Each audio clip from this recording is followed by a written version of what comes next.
છો મિત્રો, ફરી સ્વાગત છે આજના નવા વિડીયોમાં આપણે વાત કરશું મધ્ય ગુજરાત વીજ કંપની લિમિટેડ એટલે કે MGVCL દ્વારા બહાર પાડવામાં આવેલી વિદ્યુત સહાયકની ભરતી વિશે।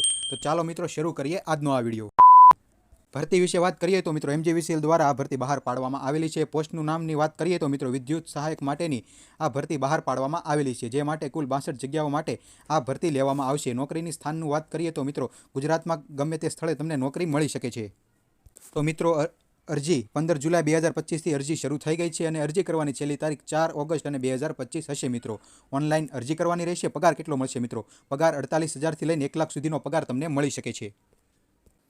આ પોસ્ટ માટે આપણે શૈક્ષણિક લાયકાતની વાત કરીએ તો માન્ય યુજીસી એટલે કે યુનિવર્સિટી દ્વારા માન્ય પ્રાપ્ત યુનિવર્સિટીમાંથી નિયમિત મોડમાંથી BE અથવા તો BTECની સિવિલ ડિગ્રી હોવી જોઈએ મિત્રો। અંતિમ વર્ષ એટલે કે છેલ્લા 2 સેમેસ્ટરમાં ઓછામાં ઓછા 55% ગુણ અને કોઈપણ પ્રકારની એટીકેટી એટલે કે તમે કોઈપણ વિષયમાં ફેલ થયેલા હોવા જોઈએ નહીં મિત્રો, જેનું દરેક ઉમેદવારોએ અરજી કરતા પહેલાં ધ્યાન રાખવાનું રહેશે।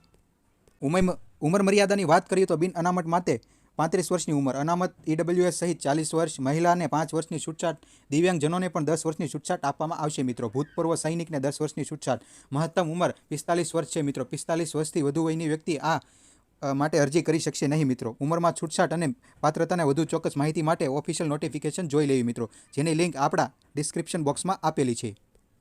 અરજી ફીની વાત કરીએ તો અરજી ફી કેટલી રહેશે? જનરલ માટે 500 રૂપિયા, અનામત એટલે કે SC ST PW માટે 250 રૂપિયા અરજી ફી રહેશે મિત્રો, જે ઓનલાઈન કરવાની હશે। પરીક્ષાની પદ્ધતિની વાત કરીએ તો મિત્રો આ પરીક્ષા કુલ 2 તબક્કામાં રહેશે। પ્રથમ તબક્કાની પેટર્નમાં કુલ 100 ગુણનું પ્રશ્ન પેપર હશે મિત્રો, જેમાં રિઝનિંગ, DI, અંગ્રેજી, ગુજરાતી, સામાન્ય જ્ઞાન અને કોમ્પ્યુટર જ્ઞાન હશે મિત્રો। નેગેટિવ માર્કિંગની વાત કરીએ તો કુલ 0.25 નેગેટિવ માર્કિંગ હશે મિત્રો। પ્રથમ તબક્કામાં પાસ થયા બાદ બીજા તબક્કાની પરીક્ષા લેવામાં આવશે મિત્રો, જે સિવિલ એન્જિનિયરિંગને લગતા વિષય વિશેની હશે। અહીં વિષયો આપેલા છે મિત્રો અને તમે વિષય ઓફિશિયલ નોટિફિકેશનમાં પણ જોઈ શકો છો। અંગ્રેજી અને ગુજરાતીમાં કોમ્પ્યુટર આધારિત MCQ પરીક્ષા હશે મિત્રો। આ બંને CBRT એટલે કે કોમ્પ્યુટર આધારિત પરીક્ષા લેવામાં આવશે મિત્રો। હવે આપણે પગાર ધોરણની વાત કરીએ તો તમને પહેલા વર્ષે 48,000 જેટલો પગાર મળશે અને બીજા વર્ષે 50,700 જેટલો પગાર મળશે મિત્રો। 2 વર્ષ પૂર્ણ થયા બાદ તમને 45,000 થી લઈ 1 લાખ સુધીની વચ્ચે પગાર મળી શકે છે મિત્રો। પસંદગી પ્રક્રિયાની વાત પણ આપણે આગળ કરી ચૂક્યા છીએ મિત્રો। પહેલા પ્રથમ તબક્કાનો પેપર આપવામાં આવશે, ત્યારબાદ બીજો તબક્કો અને ત્યારબાદ તેમાં પાસ થયા બાદ દસ્તાવેજ ચકાસણી અને તબીબી પરીક્ષા લેવામાં આવશે મિત્રો। જો તમને આજનો વિડીયો ગમ્યો હોય તો લાઇક કરી દેજો અને અમારી ચેનલને સબસ્ક્રાઇબ કરવાનું નહીં ભૂલતા મિત્રો।